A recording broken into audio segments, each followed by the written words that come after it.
সাজদার ব্যাপারে কয়েকটি জিনিস খেয়াল রাখতে হবে। সাজদা যাওয়ার সময় আগে হাত যাবে না আগে পা যাবে, এটা একতলাফি বিষয়। দুইটাই ঠিক আছে, আপনি যদি আগে হাত দেন এটাও ঠিক আছে, আগে পা দেন এটাও ঠিক আছে। হাত দিলে কিভাবে দিতে হবে? সরাসরি আগে হাত এইভাবে নেমে যাবে। আর যদি আপনি পা দেন তাহলে এভাবে পা দিলেন, দুটাই ঠিক আছে, যে যেভাবে মনে করেন। তবে মানে ওই আগে হাত দিলে আল্লাহর প্রতি আত্মসমর্পণটা বেশি অনুভব হয়। এই জন্যই ওলামায়ে মদিনার ওলামায়ে কেরাম, বেশিরভাগ ওলামায়ে কেরামে আগে হাত দেন। মানে আপনি আল্লাহর কাছে আত্মসমর্পণ করতে যাবেন। আত্মসমর্পণ করতে গেলে যখন প্রথমেই আপনি এইভাবে ঝুঁকে যাচ্ছেন তখন কিন্তু আত্মসমর্পণটা বেশি অনুভব হচ্ছে। আর যখন আপনি আস্তে আস্তে যাচ্ছেন তখন তো আপনি মাথা সোজা, আপনি এখনো নবাবের মতো আছেন। তারপরে আস্তে আস্তে যাচ্ছেন, তারপরে যাই আপনি ঝুঁকাবেন। ওইটার থেকে মানে হাত আগে দিলে মানে আল্লাহর প্রতি বেশি আনুগত্য, বেশি আপনি আত্মসমর্পণ বোঝা যায়। তবে ওইভাবে দিলেও সলাতের কোনো অসুবিধা হবে না, ওইটাও জায়েজ। তবে এই দুই পদ্ধতির আমরা বললাম। এরপরে সাজদায় গিয়ে হাতগুলা কোথায় থাকবে, হাতগুলা নিয়েই বেশি সমস্যা আমাদের মুসল্লিদের মধ্যে। দেখা যায় কেউ কেউ হাত এভাবে বিছাই রাখেন, মানে এভাবে সাজদায় গিয়ে হাত দুটাকে মাটির সাথে লাগাই রাখে, এভাবে লাগায়, মানে হাত দুটা মাটির সাথে লাগায় বিছাই রাখে।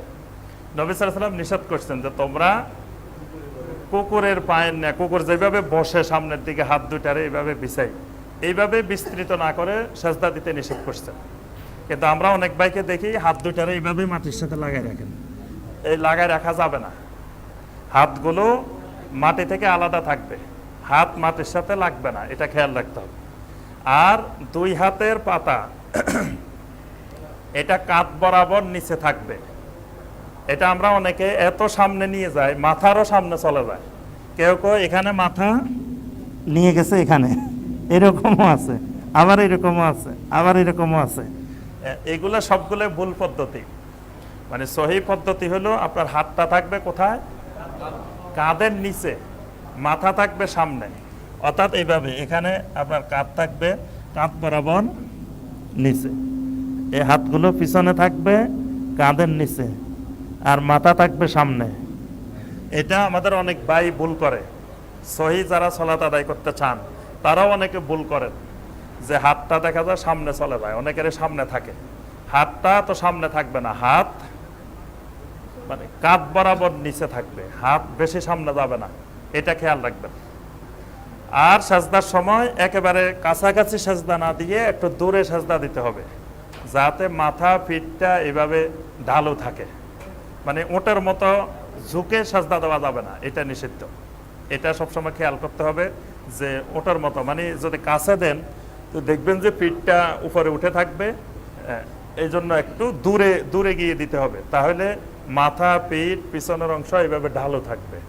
সাজদার নিয়ম হলো এইভাবে ঢালু থাকাটা। আচ্ছা, সাজদা করলেন, সাজদার মধ্যে মাথা, নাক অর্থাৎ কপাল, নাক দুইটাই লাগানো থাকবে।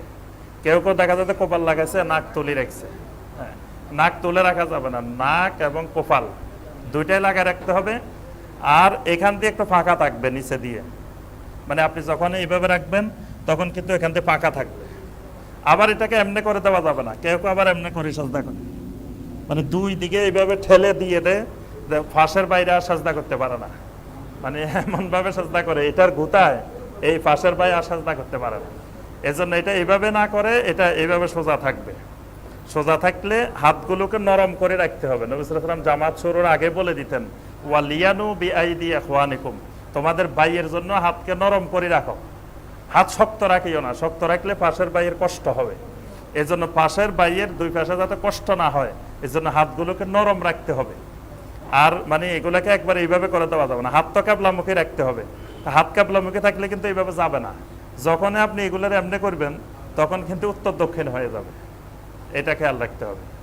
আচ্ছা, এরপরে সাজদা থেকে বসলেন, বসার সময় এই আঙ্গুলগুলো এইভাবে নিচে যাবে না, অনেকের এইভাবে নিচে চলে যায়, আঙ্গুলগুলো হাঁটুর এই পাশে থাকবে। আর আবার এইভাবে সাজদা করলেন, তাহলে মোটামুটি সাজদার অবস্থা শেষ। হ্যাঁ, আঙ্গুলগুলো স্বাভাবিক অবস্থায় থাকবে, আঙ্গুলগুলো স্বাভাবিক কেবলামুখী অবস্থায় থাকবে, মানে একবারে মেলাও থাকবে না, একবারে টাইটও থাকবে না, মানে মোটামুটি মাঝামাঝি অবস্থায় থাকবে। আর পায়ের ব্যাপারে, পায়ের ক্ষেত্রে এই আঙ্গুলগুলো মানে বাঁকা করা থাকবে, কেবলামুখী থাকবে, দুই পা খাড়া থাকবে, পায়ের উপরের অংশ লাগাই দিতে হবে, উপরের অংশ মানে গোড়ালি এক পায়ের সাথে এক পা লেগে যাবে, আর নিচের অংশ মানে কেবলামুখী হয়ে বাঙ্গা থাকবে। যেমন এই পিছনের দিকে লক্ষ্য করেন যে এইভাবে বাঙ্গা থাকবে, আর জি জি এইভাবে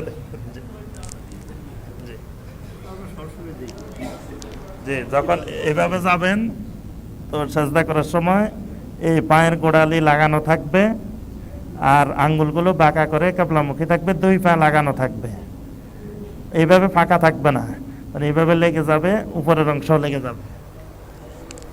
এটা হলো পায়ের আঙ্গুলের অবস্থা। তাহলে 3 অবস্থা গেল। এরপরে আসি আমরা তাশাহুদের অবস্থা, সলাতের আরেকটি ওইটা তো আসতেছি যে তাশাহুদ, দুসেজদার মাঝখানে তো সোজা হয়ে বসবে এবং হাত বলছি যে আমরা এই হাঁটুর এই পাশে থাকবে, এইভাবে থাকবে, এরপরে সাজদা করবে। এরপরে আসে চতুর্থ অবস্থা হলো বৈঠক, প্রথম বৈঠক, দ্বিতীয় বৈঠক, যে বৈঠকগুলা। তো যে সলাতে 2টা বৈঠক, সেটার প্রথম বৈঠকটা একরকম হবে, দ্বিতীয় বৈঠকটা আরেক রকম হবে। তা আমরা দেখা গেছে এটা ভাগ করে নিছি যে পুরুষেরা দোনো বৈঠকে এইটা, মহিলারা দোনো বৈঠকে ওইটা, কিন্তু আসলে এটা মহিলা পুরুষের আলাদা বিষয় না। প্রথম বৈঠক সবারই একরকম, শেষ বৈঠক আরেক রকম। শেষ বৈঠকটাকে বলা হয় তাওয়াররুক। প্রথম বৈঠকটা হবে এইভাবে, মানে ডান পা খাড়া করা থাকবে, বাম পায়ের উপরে। প্রথম বৈঠকের ক্ষেত্রে ডান পা খাড়া থাকবে এভাবে করে, আর এই বাম পায়ের উপরে আমরা বসলাম। আর শেষ বৈঠক যেটা হবে তাওয়াররুক যেটা, সেটার ডান পা এভাবে খাড়া থাকবে, কিন্তু বাম পায়ের উপরে না বসে এইভাবে এই অংশ লাগাই বসা, মাটির সাথে লাগাই বসা, এই বসাটাকে বলে তাওয়াররুক। এটাও নবী সাল্লাল্লাহু আলাইহি ওয়াসাল্লামের একটি সুন্নাহ। তবে কেউ ইচ্ছা করলে হানাফি মাযহাবের তাকলিদি পদ্ধতি অনুসরণ করলে 2 বৈঠকেই একইভাবে বসতে পারেন। তবে সুন্নাহ হইল, মানে তানাক্কুল পদ্ধতিতে সুন্নাহ হইল এটা, যে ডান পা এভাবে খাড়া থাকবে আর বাম অংশ মাটির সাথে লেগে যাবে, এটাকে বলা হয় তাওয়াররুক। আচ্ছা,